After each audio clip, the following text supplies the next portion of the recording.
The Coinseries channel is pleased to have you back. Who are you with? Your vote enter in the option community. Optoin AXRP. Option B REPL. Option C SEC. The allegations against Tim Beckman were essentially dropped, and he was set free. Now I came upon this post by Simon Dixon not long ago. That is essentially the crux of the matter. I see. Sam Beckman liberated his client's money, worth $1 billion. The hard-earned money of individual investors is at stake here. With $100 million in stolen client monies, he gave it to politicians in the U.S. The U.S. government is taking action against his fraud, but they are ignoring his violations of political campaign funding and are unlikely to hold politicians accountable for victims. I find this quite intriguing.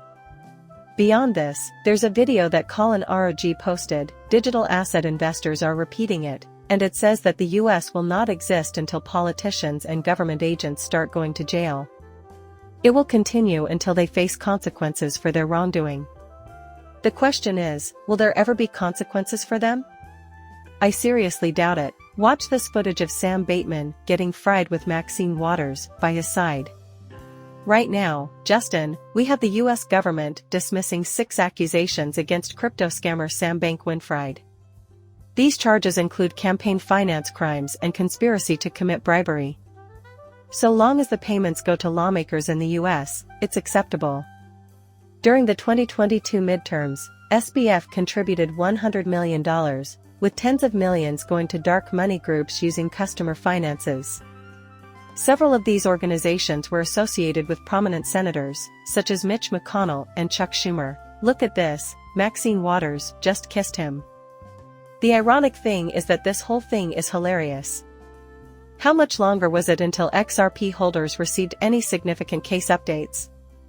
Take the SEC as an example. In recent years, they've been on a rampage, targeting large firms and their initiatives. The question why is one that everyone asks. Why? What the hey? We next have FTX entering the SEC for private discussions with Gary Gensler. Absolutely nothing transpired. Then, after FTX collapses, Gary Gensler will be questioned severely by Congress. Nothing is open and nobody has any answers. What the hey? I don't understand what's going on. This is blatantly corrupt. Very few substantial responses. The possibility of charges being withdrawn is even being discussed. Do you understand why these accusations were dropped?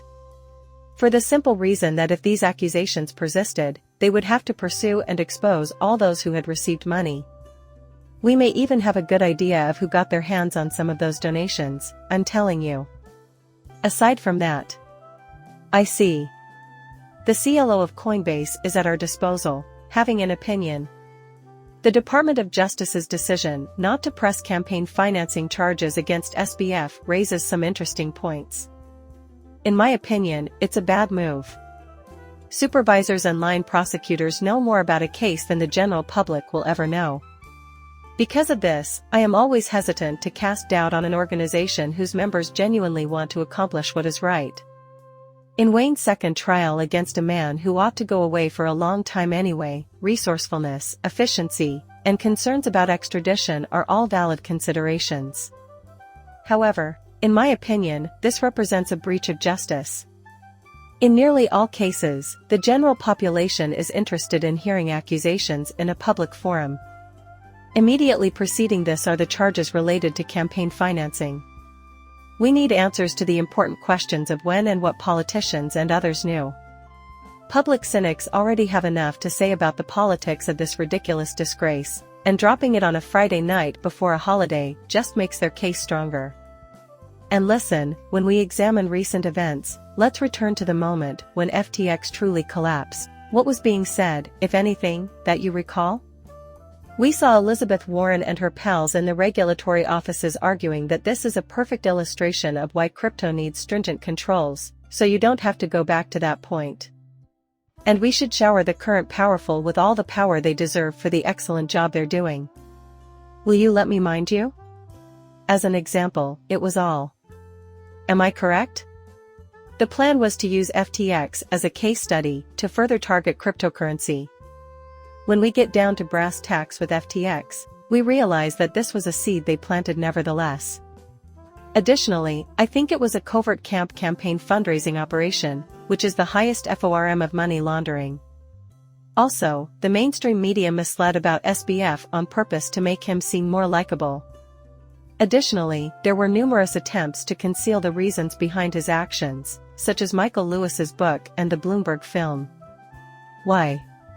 Therefore, there would be no public outcry when the DOJ chose not to trace the funds to determine who profited from all of his donations of stolen money. Recipients were shielded from harm by a concerted public relations campaign.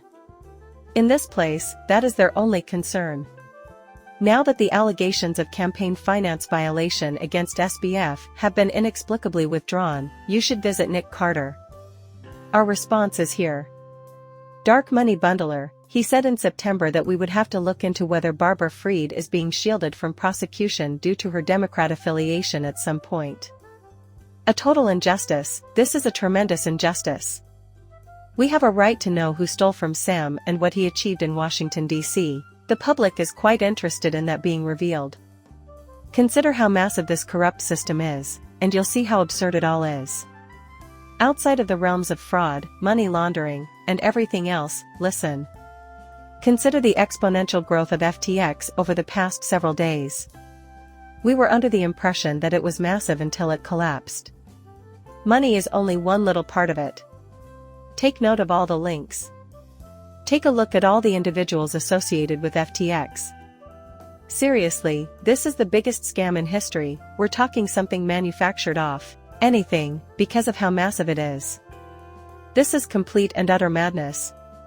Regardless on her position on cryptocurrency, Johnny Dean, while Joe Bankman, Barbara Fried, and Elizabeth Warren all had multi-million-dollar luxury properties in the Bahamas purchased with client funds from FTX, Warren has been mute on the subject of the lack of an inquiry or even indictments against any of them.